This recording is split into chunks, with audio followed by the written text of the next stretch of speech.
छोटा वाला है क्या? ओके.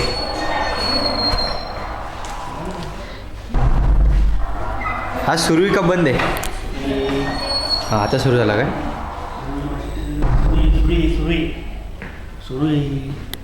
बंद कसा करायचा आहे मला सांग. चालूच राहणार तो बंद निघतो. मग मला बंद करायचं असलं बंद नाही करायचा. आणि हातात पकडायचा गायला माहिती आहे का?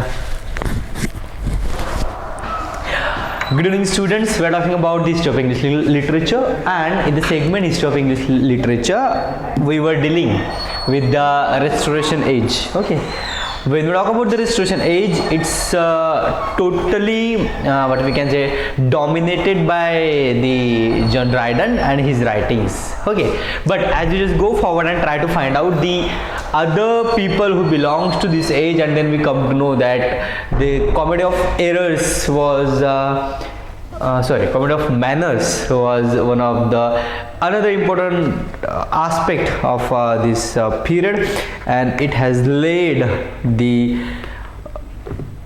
different hit to the literature of this era. As we just go and try to study it in different manners, we feel that it will go in hand in hand with the specifically the sarcastical writings, and as we'll try to find out the different denominations associated with this age, they played the another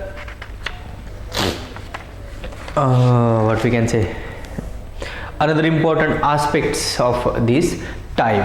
So don't want to waste some time with it, and I think we already had covered most of the important topics which were associated with this age, and which were playing a very important role in the development of this age. So we'll move forward and see the next era. So in that case we will define I don't know whether leave it.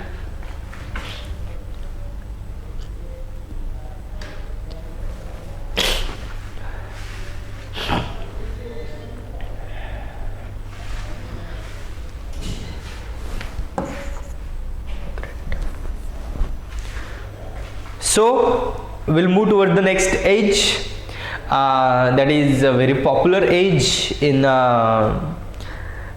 history of English literature, and it has several names. So let's talk about the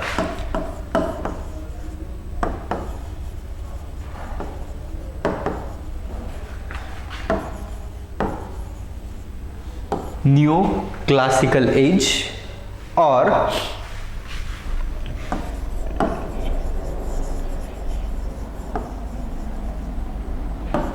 Augustan age. I'm going to talk about the timing, that is time frame is from 1700 to 1798.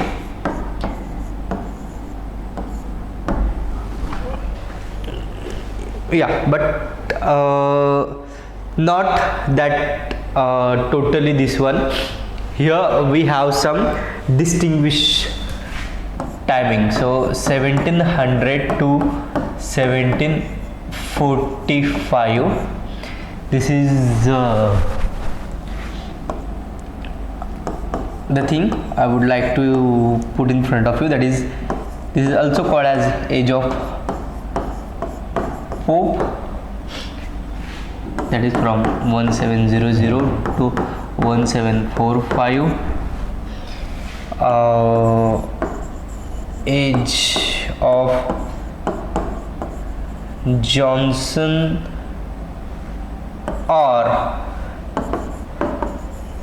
age of reason, that is from let's say 1745 to 1798 till the starting of one of the best era of the English literature, that is the Romantic Age. Okay, yeah, we'll come to it later. This age also called as a pseudo classical age. And why it's called so? Because there are several reasons behind it, which we're going to discuss. Hope you just got these points, so there is no need to go and what we can say, devote more time to this one. Let's move towards the historical background to this age. Okay.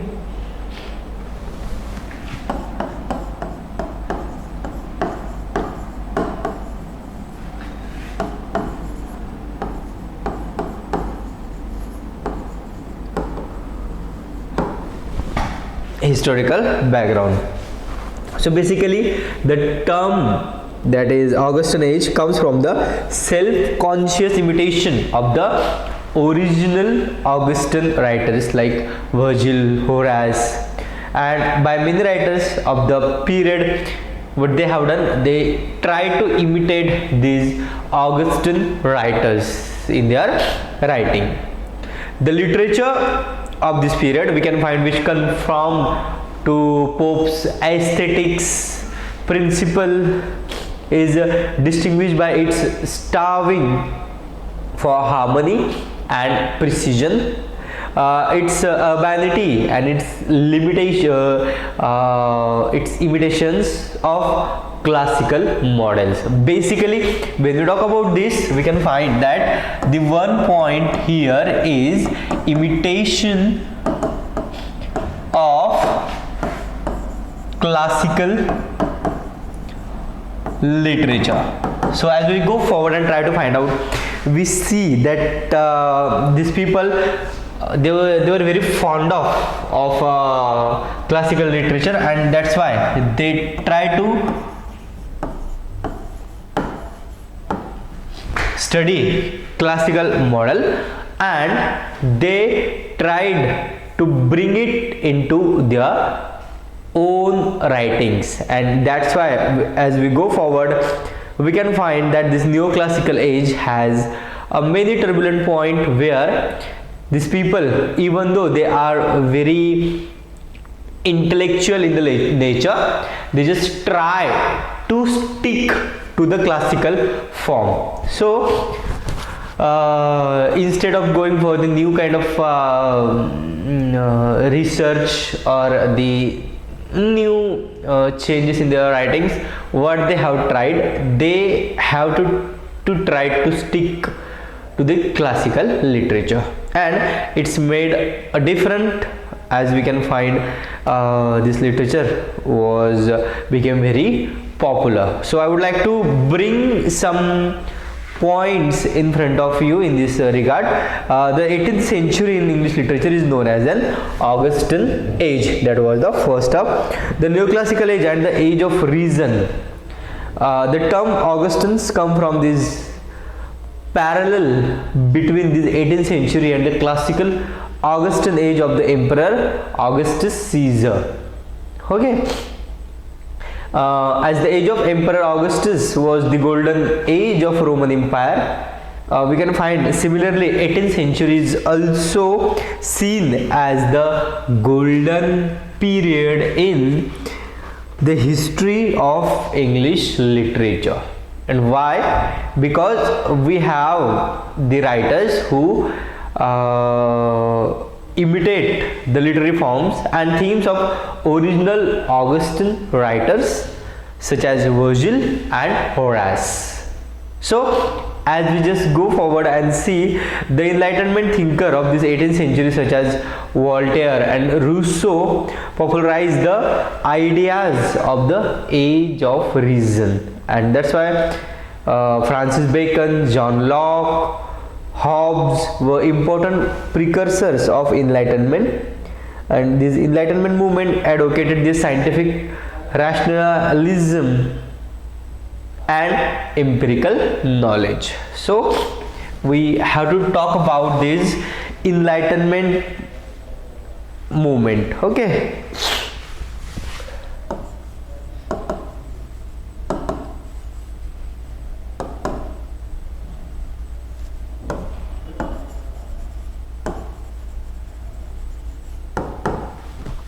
Important precursor of it, they were Horace and Voltaire and Rousseau, and the people who popularized it, that is John Locke, Francis Bacon,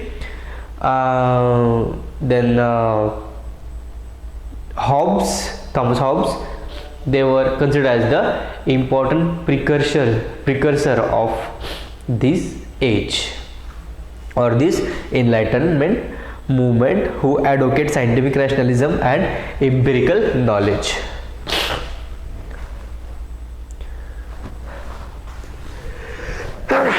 Sorry.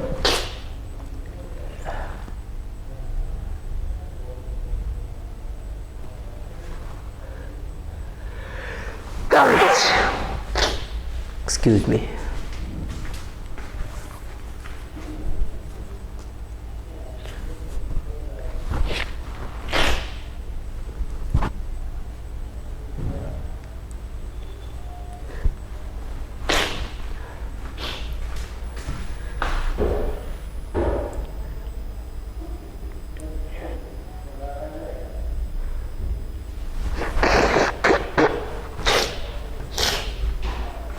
Yeah, so it used this reason to scrutinize previously accepted doctrines and traditions. So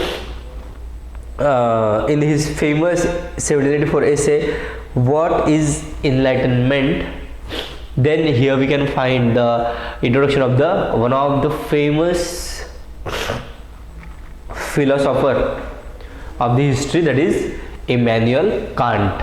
Okay, so Immanuel Kant talked about what is enlightenment, and he defined the term as man living his self-caused immaturity, where immaturity was the incapacity to use one's intelligence without the guidance of another. So basically it's nothing but the using of self-consciousness, or let's say self intelligence without the guidance of another. So that is the thing he's just talking about, the enlightenment.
Let's have a look on the background. While talking about the age, we can find that the 18th century, the first part of it, it's called as the neoclassical or pseudo-classical age of Pope or age of reason. But the second half, as I told you, Dr. Samuel Johnson was considered as one of the important figure who belongs to the second half of the period. We can see that the second one, was called as a age of sensibility. Also, we're not going to discuss about it right now because we'll have a special session on it. So this first half will focus on the first half of the English literature. So social and economical background to this Augustan age. As we just go and try to find out, outlining this socio-economic political climate of the 18th century, we can say that is one of the turbulent time of the century, not of the century but whole English history. Why? Because we know that is the bloodless revolution took place in 1688 and William the Orange come to the throne, and this was the period where the political parties come into the picture. Okay, so as a student of English literature, we must have an idea about these political stuff also, because the Whigs and Tories two are the very important parties who belongs to the English Parliament, and they control the throne hereafter. That's why we must have an idea about these two things. Okay, and that was the 18th century saw the establishment of this modern party politics with two opposing parties, Whigs and Tories. The emergence of this Britain from isolationism to internationalism, the change in economic policy from mercantilism to laissez-faire capitalism, the growth of the British Empire and the start of the Industrial Revolution, this was the things which were considered as a key point of the period. Other important changes that took place were agriculture became market oriented, then rural manufacturing spread capital throughout the population, and increased demand led to technical innovation. So as we just try to find out these all things, we can find that how the literature has impacted by these all stuff which were associated with these kind of writings. Okay, so these kind of changes, and these changes lead to the different kind of literature writings which were associated with this thing, that is one's incapability to use one's intelligence without the guidance of another. Hope you're just getting my point. Between 1700 and 1800, England also experienced a major demographic transformation as its population increased dramatically. Literacy also grew at a fast rate, while in the 14th century 80% of English adults couldn't even spell their names. Literacy rate reached 62% among the English population of roughly 8 million by 18th century. So it's different, and as these people literate, we can find they demanded for a good kind of literature or something food for thought to their what we can say to their intelligence, and to increase their intelligence they just looking for such kind of literature which will play an important role in their own development also. So that's why what we can call it, that their own expectations from the writers, expectations from the thinkers of the society has increased a lot. So that's about the historical background. There is nothing more to talk about.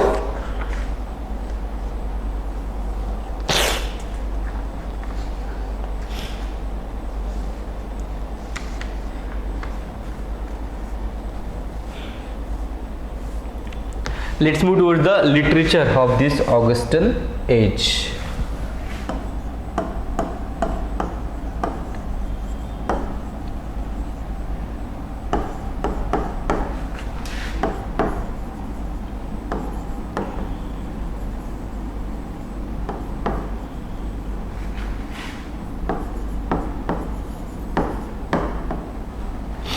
Literature of the Augustan age. One of the famous writer, Matthew Arnold, called 18th century as the age of prose and reason.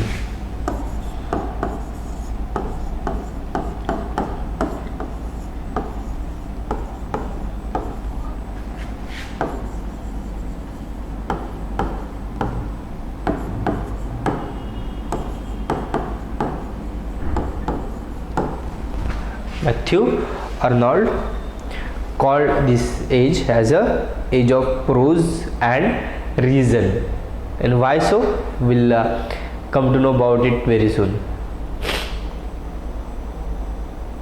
As a result of this influence of enlightenment, wit and intellectual conceits shaped the ton of much Augustan writing.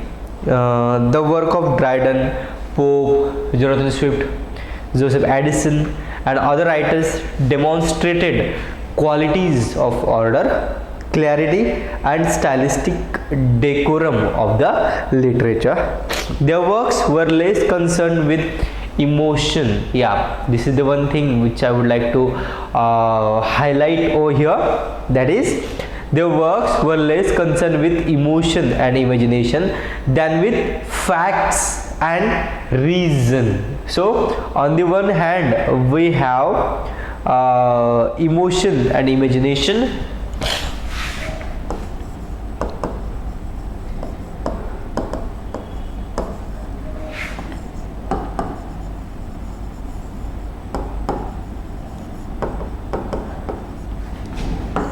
these writers devoted themselves to the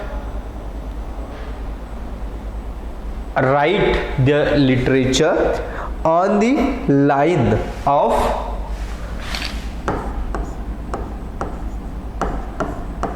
facts and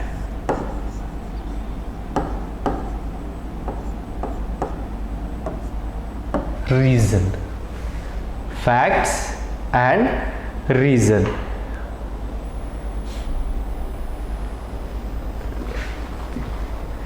Yeah, the hero of our previous age, that is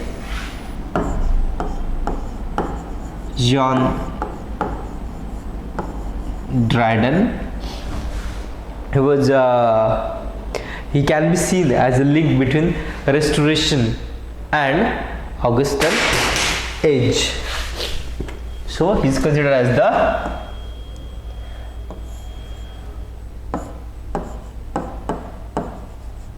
link between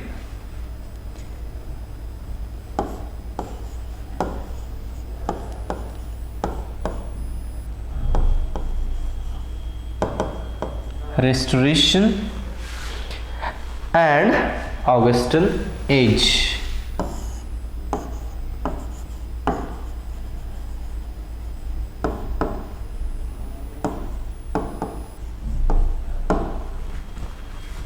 John Dryden, most of his disciples, they had written their literature in this time, and also they forwarded it in his own time, that is the Restoration age, as well as in the upcoming century, that is the let's say 18th century, or in this age, that is neoclassical or Augustan age. Since he wrote comedies in the Restoration vein, but also wrote works in a neoclassical spirit, Pope and Johnson, on the other hand, are seen as the most representative writers of this age. So Pope and Johnson, Alexander Pope and Dr. Samuel Johnson were considered as the most representative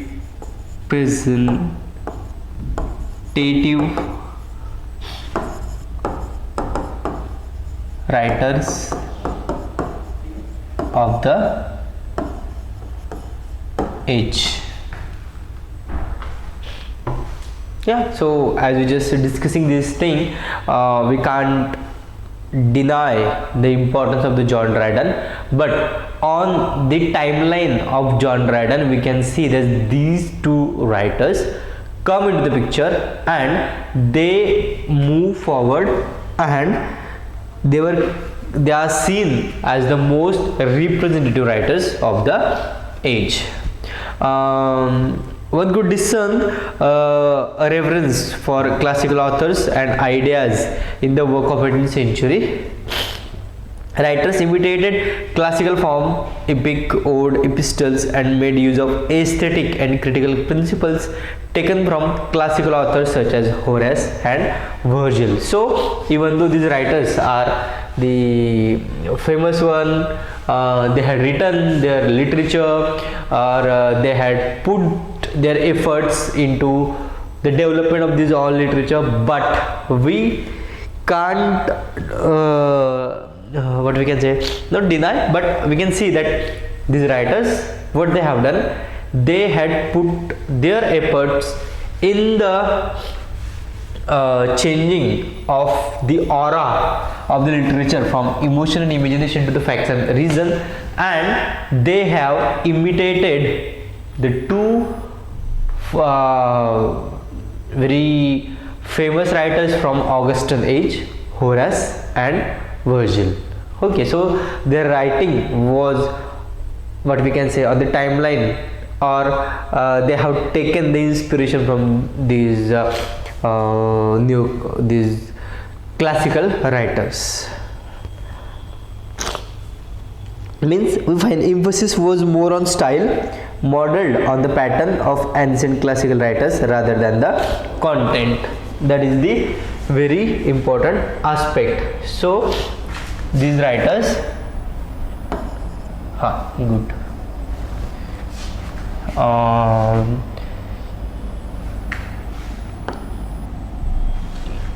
Emphasis specifically, emphasis was more on style,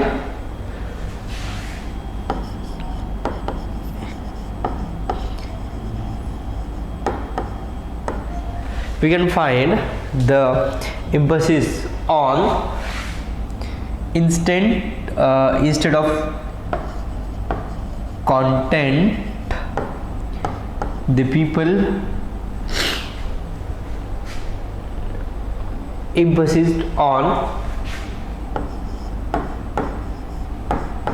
style, one thing, then patterns, style,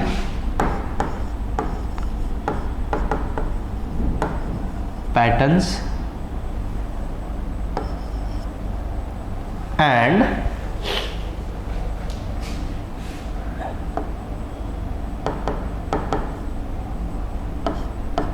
style, pattern, and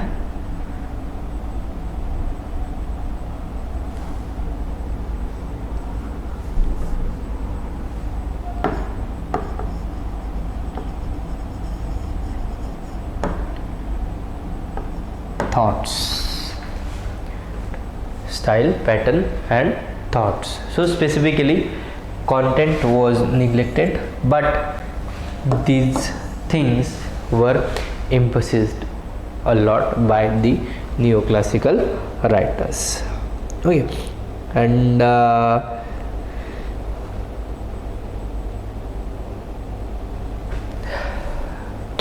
this is the age, Augustan age. It saw a rise of the novel as a genre.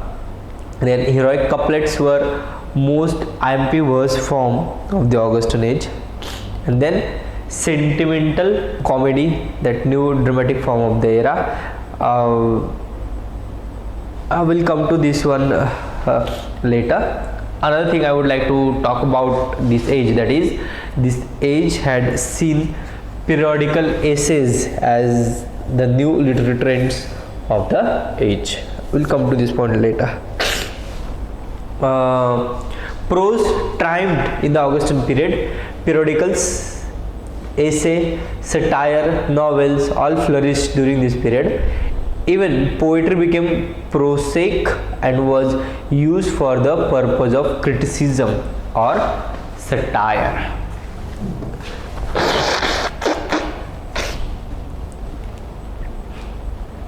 So we can find the change, we can observe the change that's hit different in this age, and it had made long lasting impacts on upcoming ages. So that's why we can find that this is the age where poetry it's also became the tool of criticism.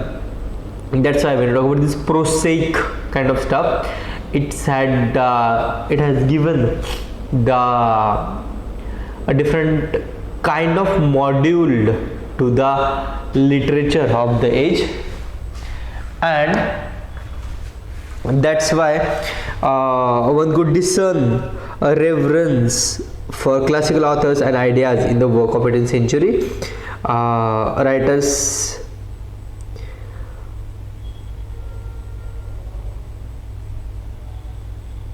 Tried their hands in these satires, novels, or a kind of satirical writings. Criticism also increased a lot in this time frame. Okay, so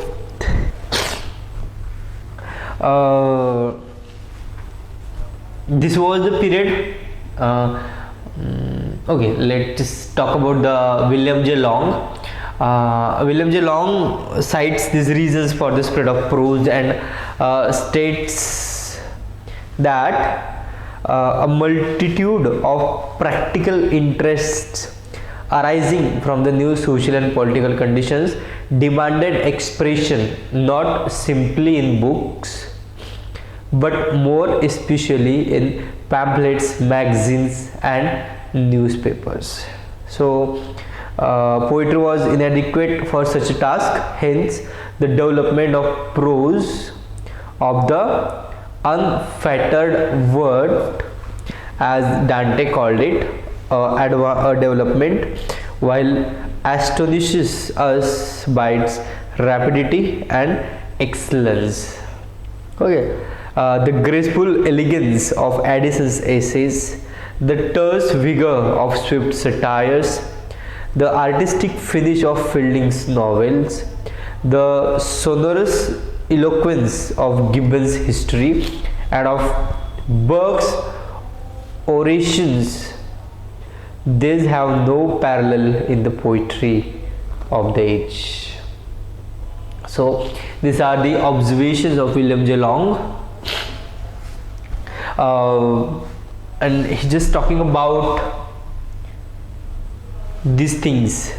Specifically, he talks about the speciality of all the writers who belongs to this age, and they had played a crucial role in the development of their own genre, or giving a Midas touch to their writing while using their own sense of humor, their own intelligence, and using the timeline of the period.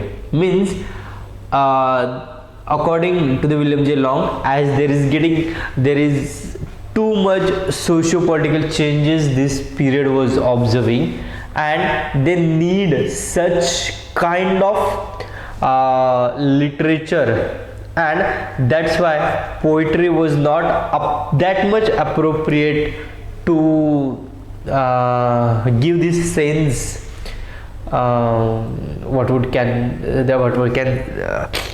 can call it as a criticism or the development of the literature. So that's why we can find that prose literature developed a lot in this period. Hope you just getting my point. If you have any questions, please feel free to ask. Okay.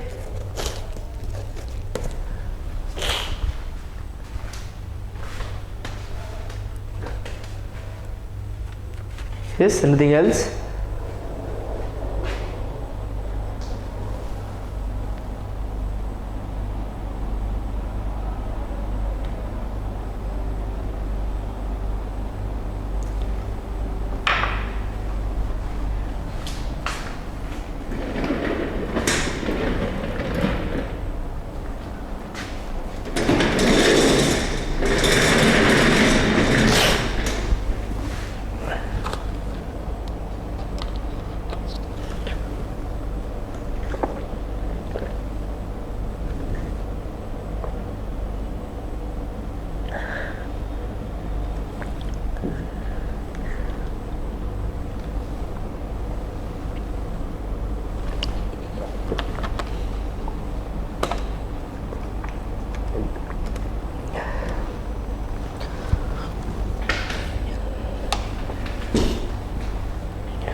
Sorry.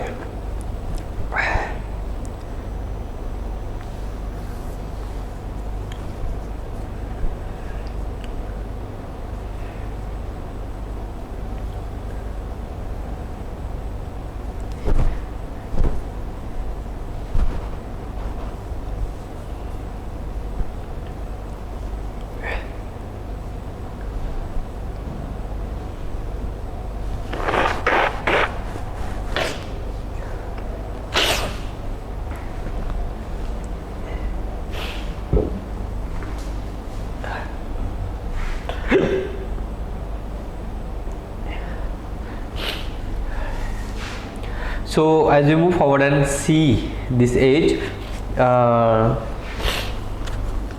nature was an important influence on the Augustine writers.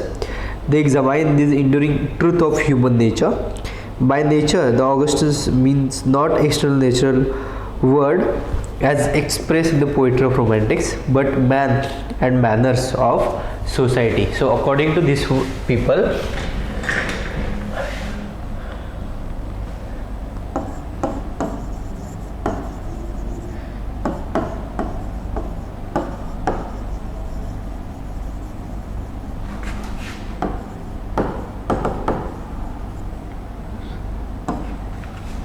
nature for Augustine writers is not external natural world as expressed in the poetry of romantics, but the man and manners of society. It is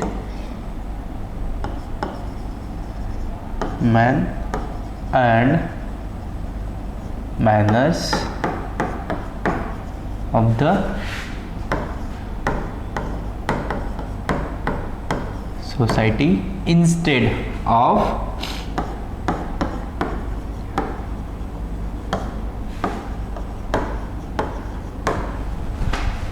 natural world.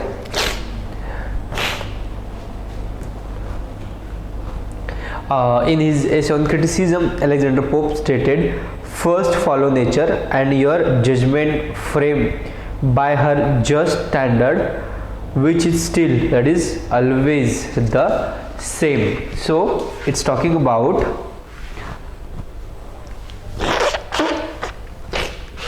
the nature of man. First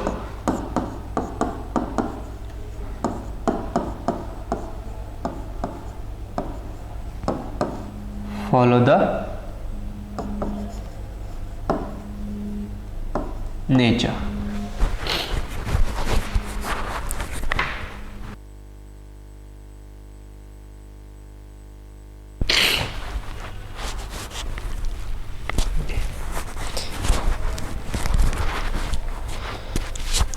Was it working?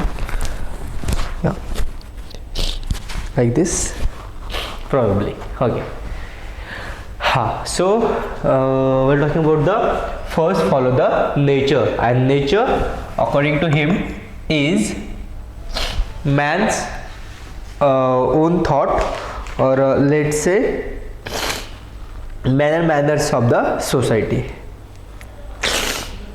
First follow nature, and your judgment framed by her just standard, which is still that is always the same.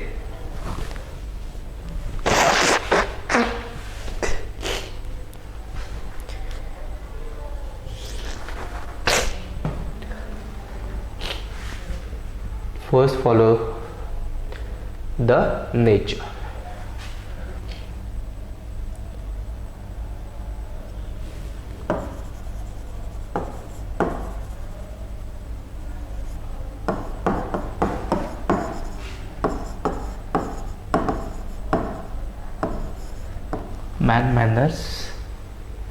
Manners of the society.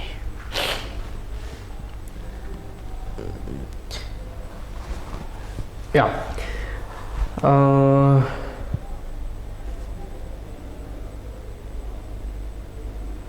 In drama, yeah, this is about the poetry, and as we talk about the drama of the age, we can find the main important form was the sentimental comedy.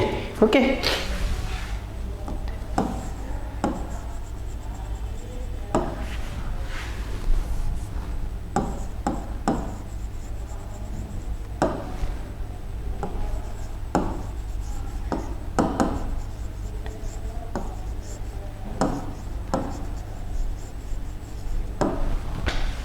In drama, we have sentimental comedy as one of the important type of the drama, in which middle class protagonists triumphantly overcome a series of moral trials.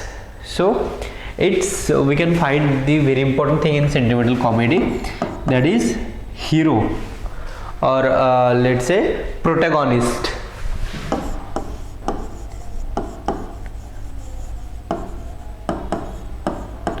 was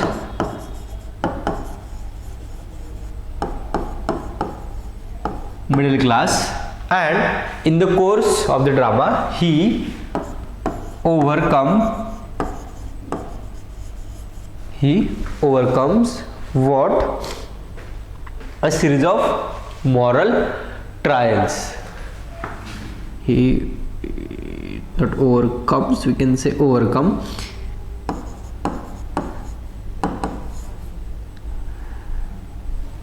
series. Okay, this is as series of moral trials.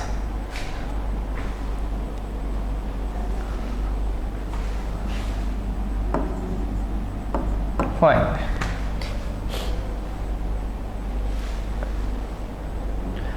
The best example of this genre is Sir Richard Steele's The Conscious Lover, written in 1722. We'll talk about it. Other dramatic forms that reigned during this period were ballad opera, farce, and pantomime.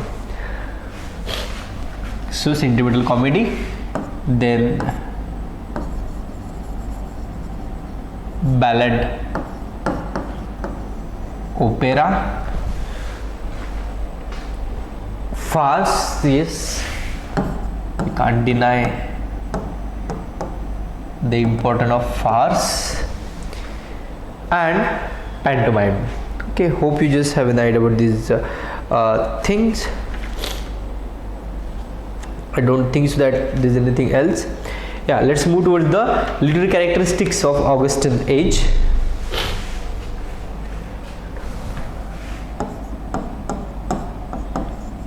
Literary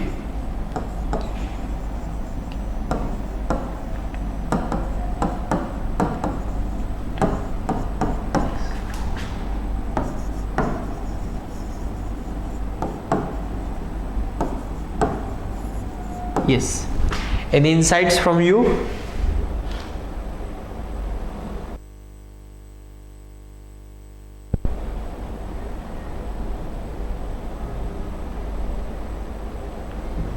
Yeah, any insights from you? Literary characteristics.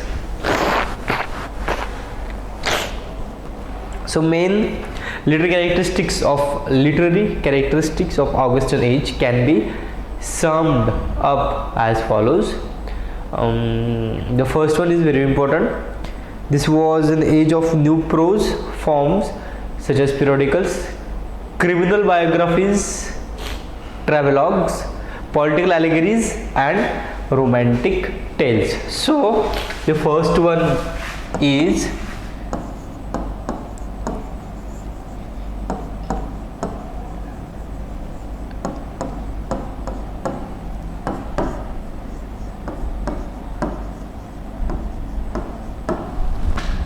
development of the prose. I would like to add one word: new prose forms.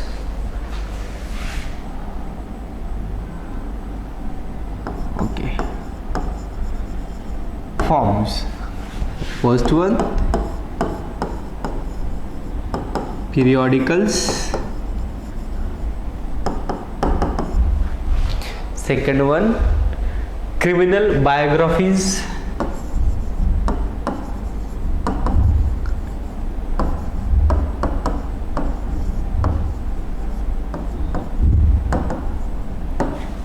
Okay. Third one, very important, travelogues.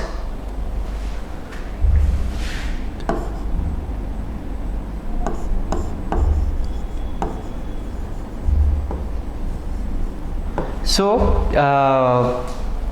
when you talk about the travelogues itself, okay,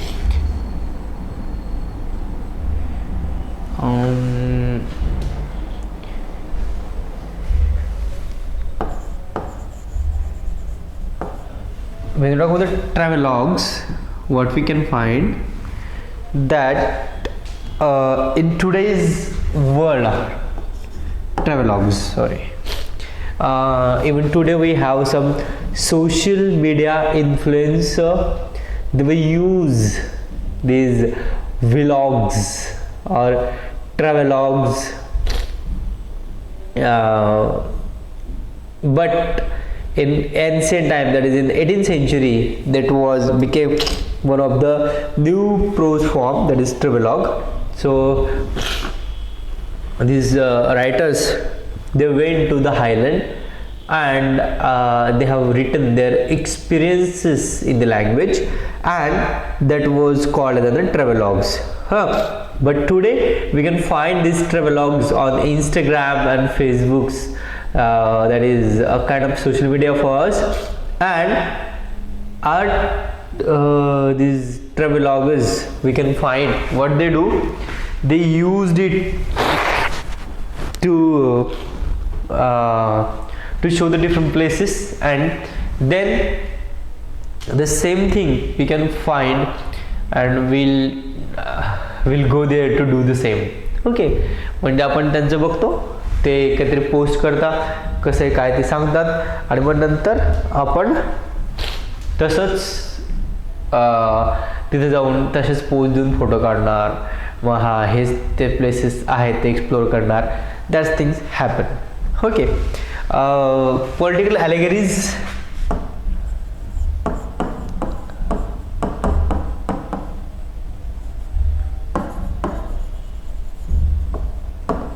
Political allegories, and the fifth, that's romantic tales.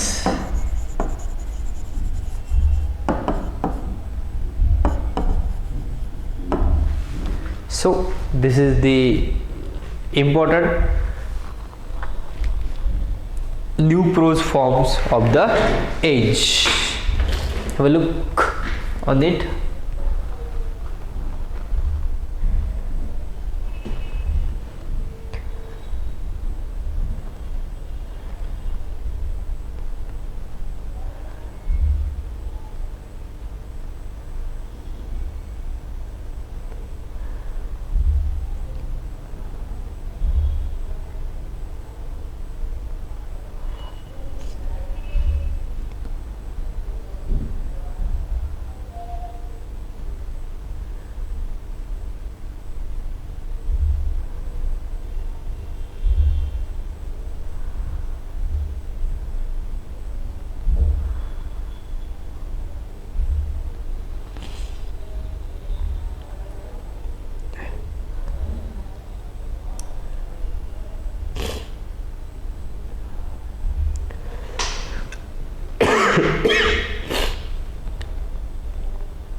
Yeah, the next thing which we have to discuss about this age, that is Augustan age saw rise of the novel as a genre. ठीक है, second one.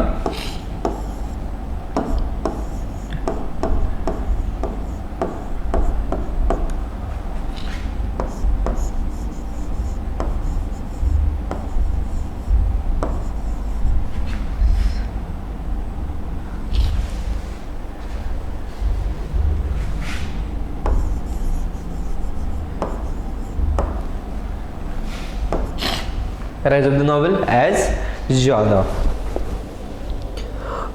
It became the most important literary expression of the bourgeois and middle class. As I told you, this was the period where too much socio-economical or social and economical changes took place, and literacy rate had increased. We can see that the people who were new educated, or the one who tried to increase their reading habits, they had demanded for the new type of reading material, and that's why Augustan age saw the rise of novel as a genre. It became the most important literary expression of the bourgeois and middle class, as I told you. Daniel Defoe, Samuel Richardson, Henry Fielding, T.B. Smollett were the main exponent of this form. We'll talk about it soon. Yeah, the next one, the heroic couplet.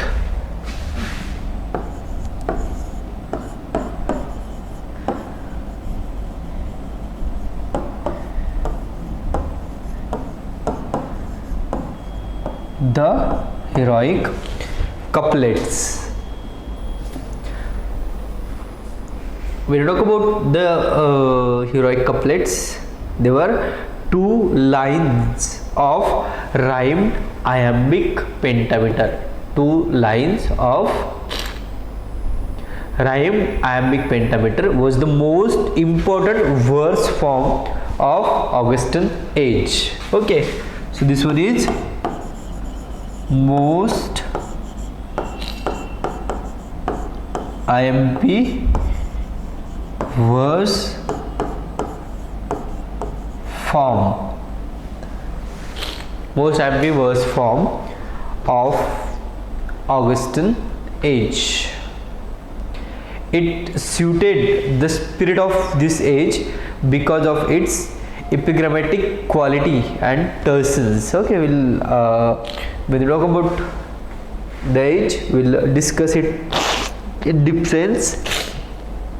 Yeah, sentimental comedy was a new dramatic form that became popular during this age, but was later burlesque by writers such as Goldsmith.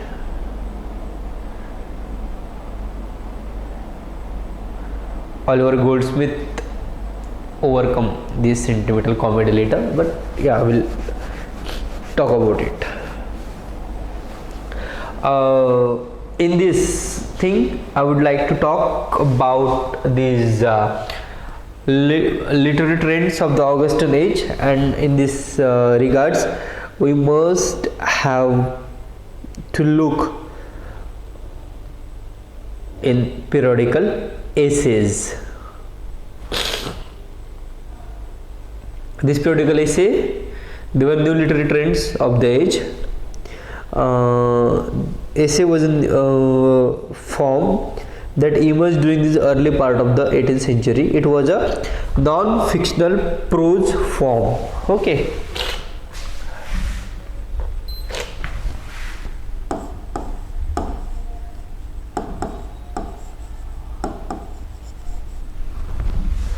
Periodical essay.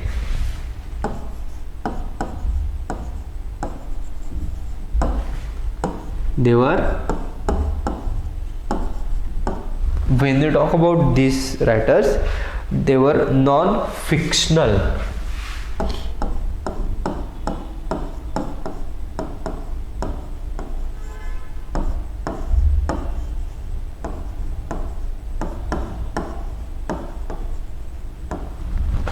non-fictional prose form that was published in magazines, newspapers or journals at regular intervals. So the place of their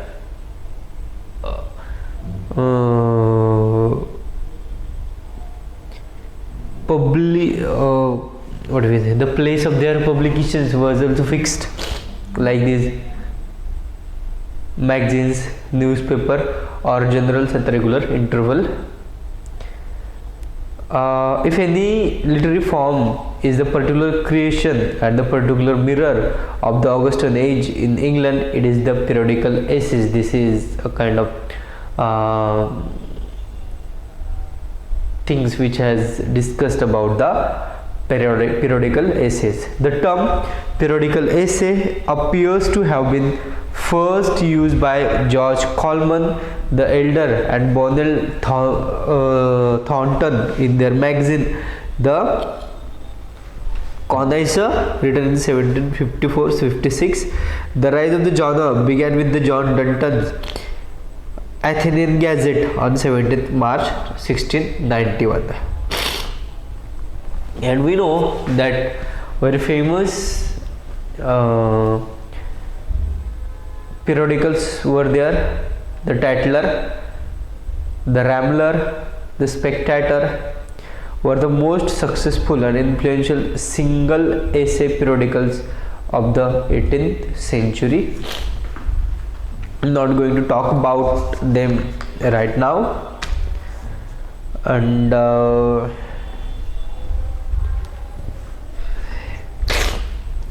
I don't know what to do. We have to move towards the Alexander Pope, or to talk about some other writers.